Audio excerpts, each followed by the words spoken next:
right, great. James, thanks for taking some time today. It's been wonderful to work with you over the last few months and excited to support this search here.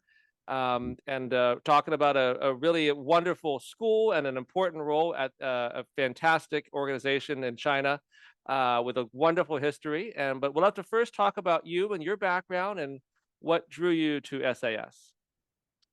Well, thank you. Let me begin by saying I'm a little bit more casual than you would normally expect to see me. I would normally be in a suit or tie or both.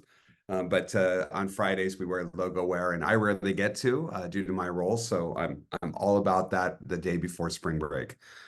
So as far as just a very brief introduction to me, I have been in my current role at SAS for roughly 2.5 years now. I started in the middle of the Shanghai lockdown due to the early departure of the former head of school. As head of school here, I oversee two campuses, both the Puxi and Pudong campuses.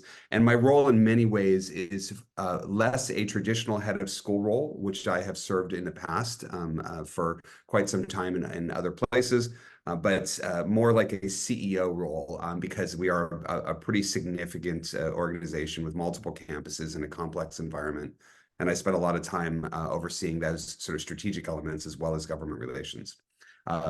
So the sort of the quick background for me is, again, this is I want to say my 21st year in administration, I believe, if I've got my count right. And I've been in education now for 30-something years. That spans everything from my starting point as an early childhood educator in a Montessori program in Hawaii, through a significant number of semesters taught at university, as well as a series of roles in different teaching positions and principal positions, et cetera, and head of school.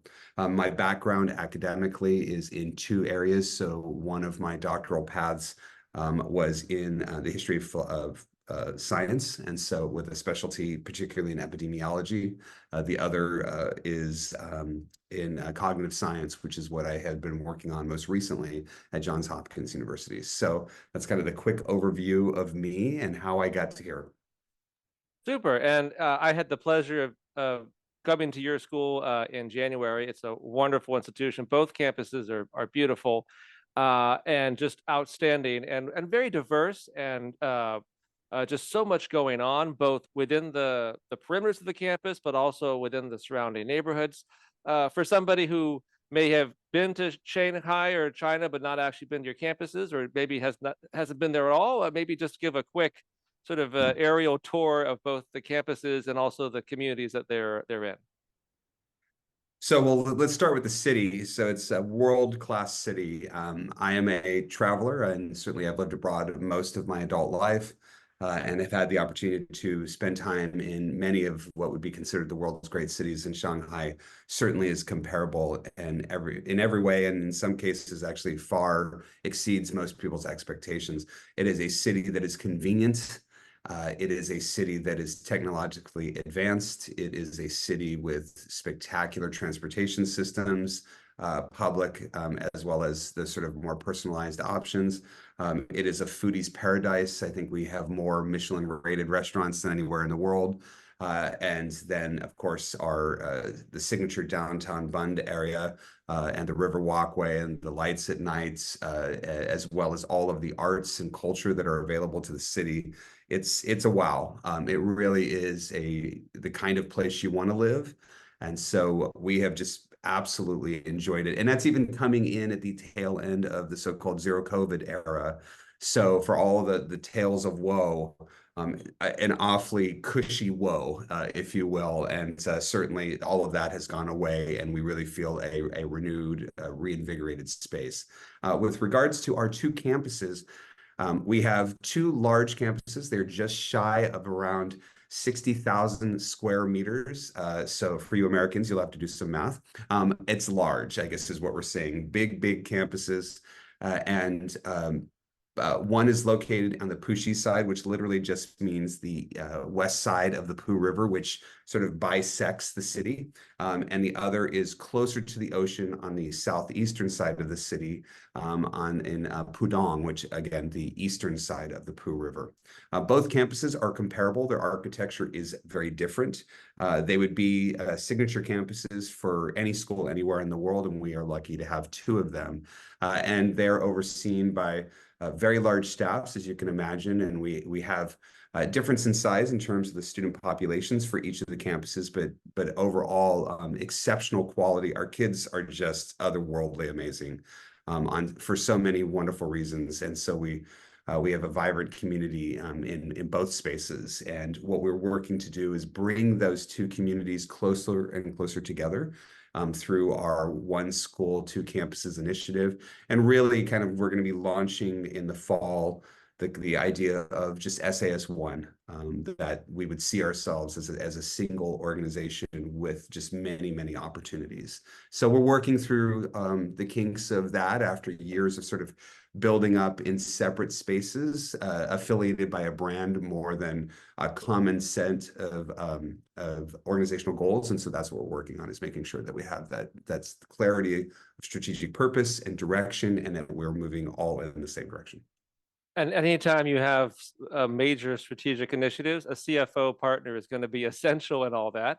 Let's first talk about the operation this person is going to oversee and kind of what you're looking for on a day-to-day basis, and the general leadership partners that they're going to be working with, and so major initiatives there. But then also tie it to where SAS is headed and how that CFO and the business office is going to be so essential in moving the school to the next chapter.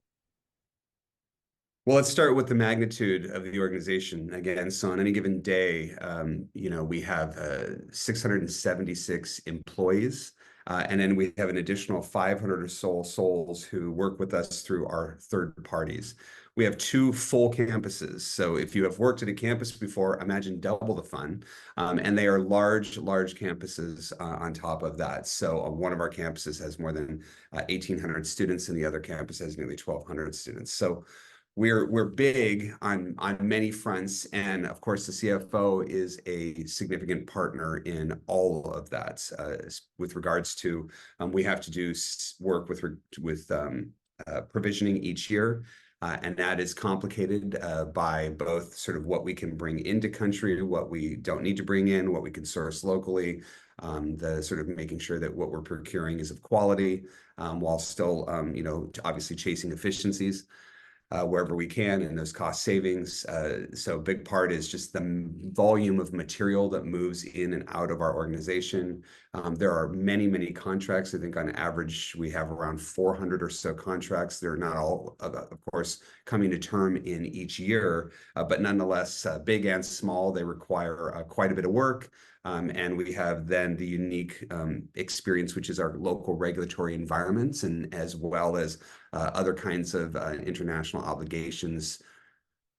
Probably the other big piece of it is there's a lot of work that gets done with the board as well as with the senior leadership team. So the senior leadership team, or the general leadership team, as we call it here, is made up of two heads of campus, as well as the director of HR, directors of admissions, directors of IT, so on and so forth. So there's a large group that gets together, and we work together to try to solve our problems.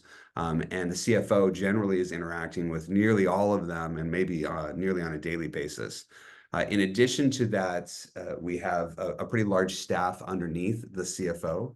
So and the CFO, I should say, also fully informs any conversations we have with regards to total staffing, because we have to obviously provision for that. On average, I think our benefits and compensation alone, I would say confidentially to these candidates, is just shy of 96 million US.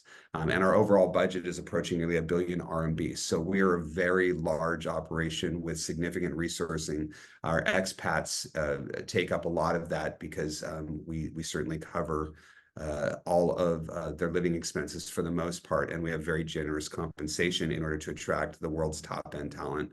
Within our region, we're generally between 1 and 3 in the compensation packages across all expat employee categories, including administration. So This is a place people want to be. We move fast, and so the CFO, as far as what we need, and maybe before we start with what we need, I would go to the place of where we're trying to go, and where we're trying to go in terms of specifically within the office space is. Overall organizationally, we are moving from 6 silos operating under one brand, if you will, towards approach to how we think about everything that we do.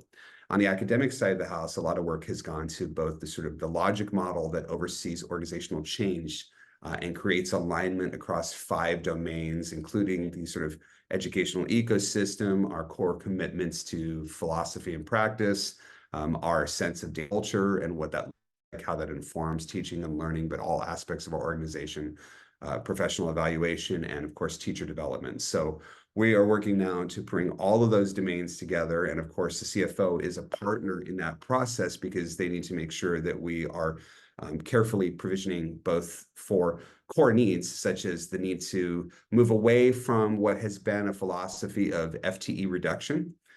So we're not a school that lives on the margins. We generally produce a large amount of cash year over year in surplus, and that has served us well. And it's allowing us to move towards an endowment of significance right out of the gates that will be growing over time. But the other part of it is that we really have a right sizing format. But what we want to do is be shifting away from a very large scale operations side of the house. And if that's where the opportunities are for greater efficiency, greater use of technology, bringing sort of modernization of practice, and more of thinking about that human capital being located largely on the side of the house that is the core mission, which is teaching and learning. So student support services and instructional coaching and the things that actually add to the value proposition and improve the overall product and experience that we offer each day.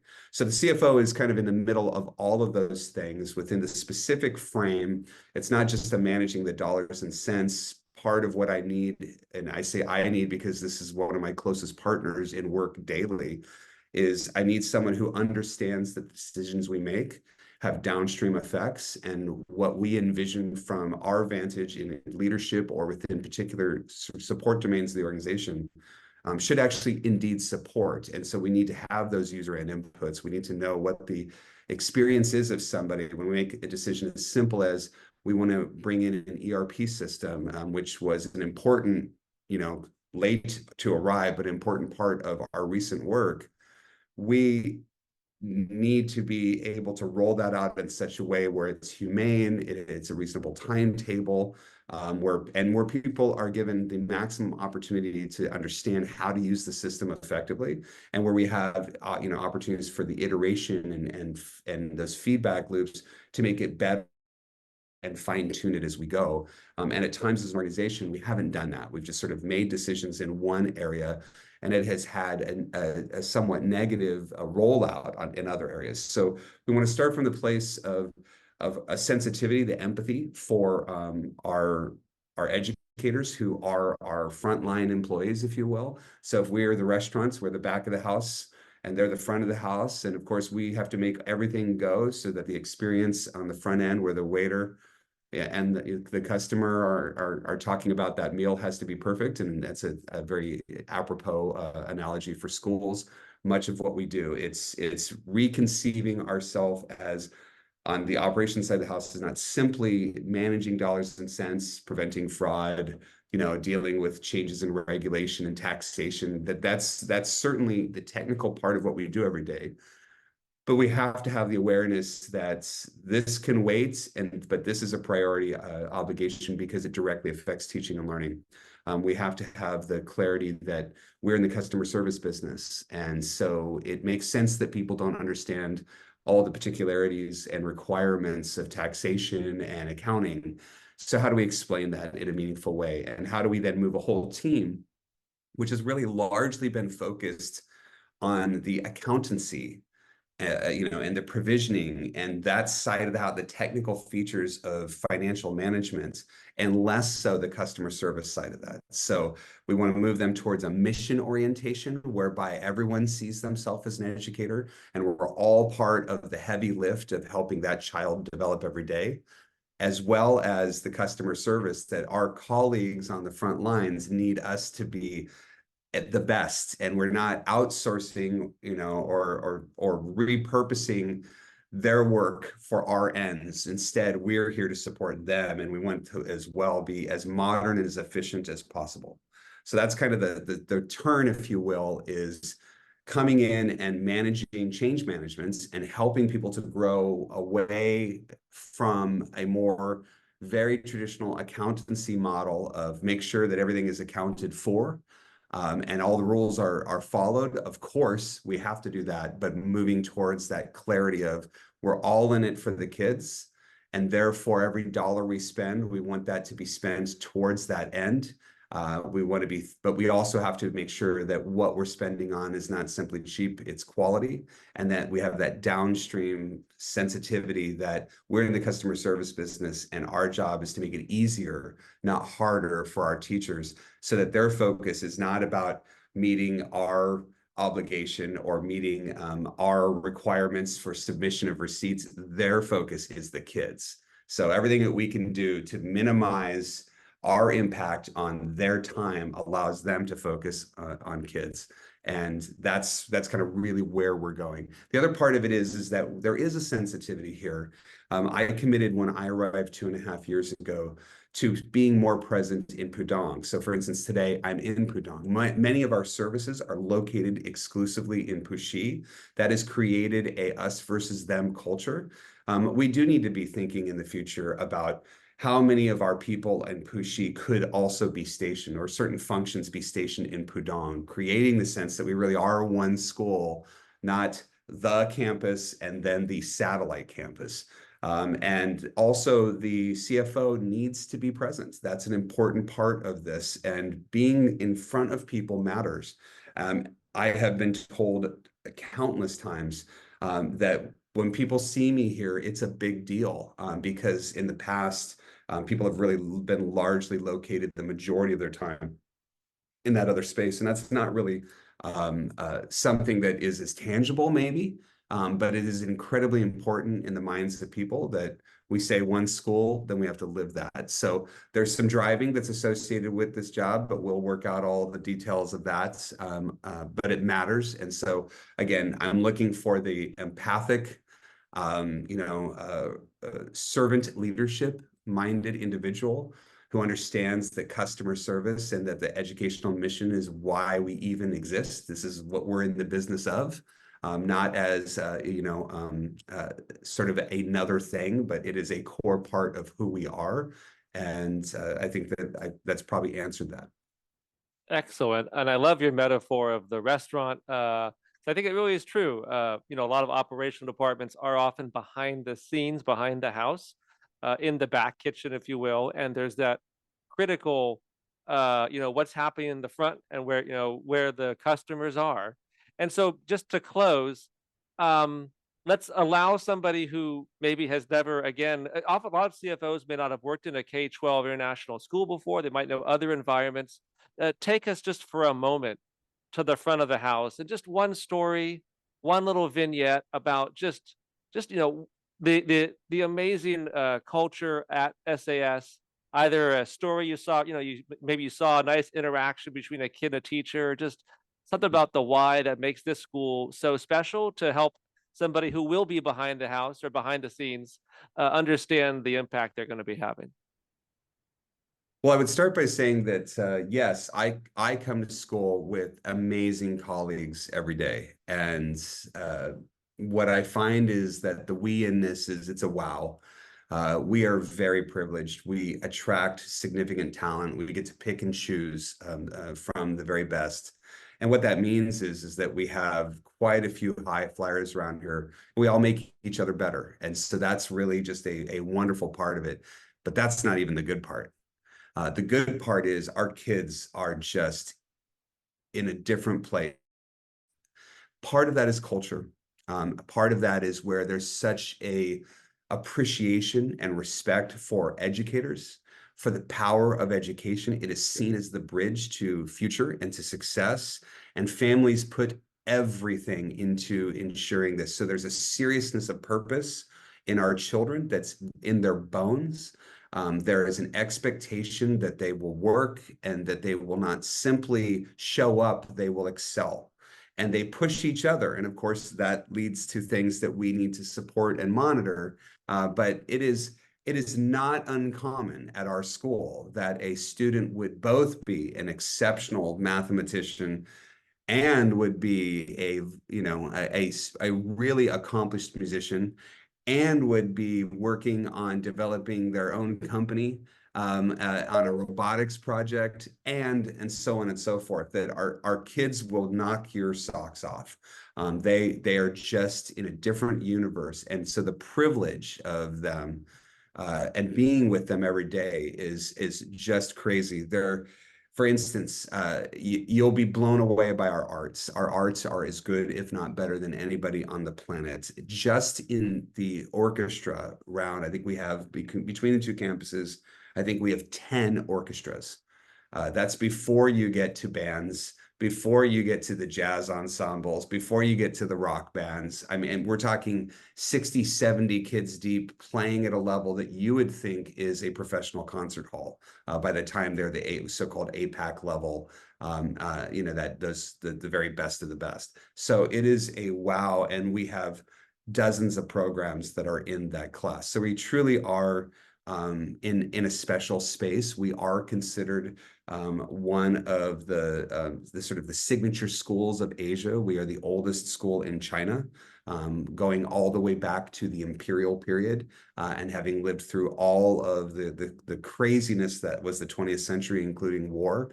And because of that, and the restart in 1981, and kind of growing up with China and Shanghai through everything that has happened over the last 40 years, and all of its success, means that we have a very vibrant community. We are lucky to have parents that they're just really committed, including times we're talking PTSAs that are 400 deep, not just 8 people doing the work, but showing up at everything. And if we call and say we need support, they're there with a smile.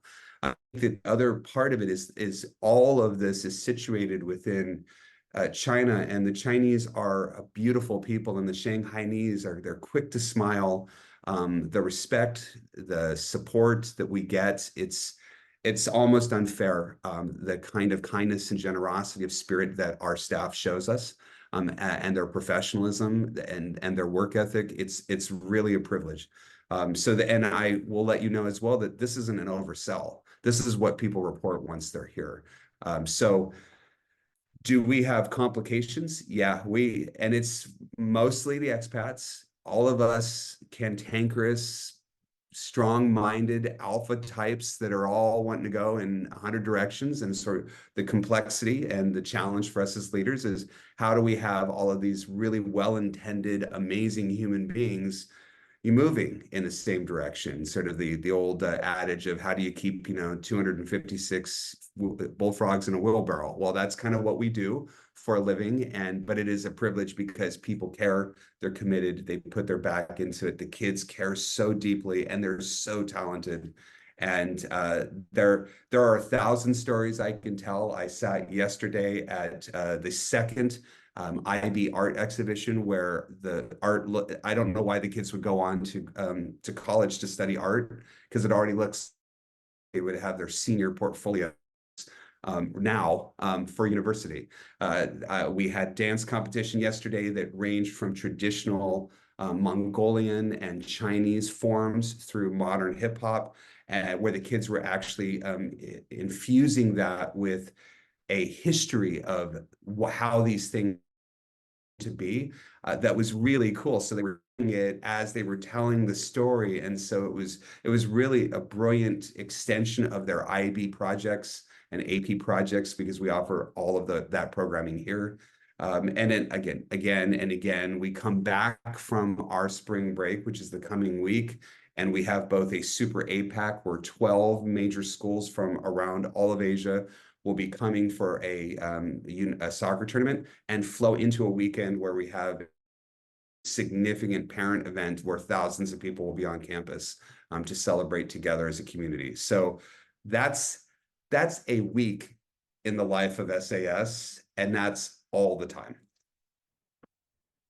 That's fantastic. Well, We're very proud. I love the bullfrog analogy, and hope that we can find you a 257th bullfrog to join the wheelbarrow and stay there.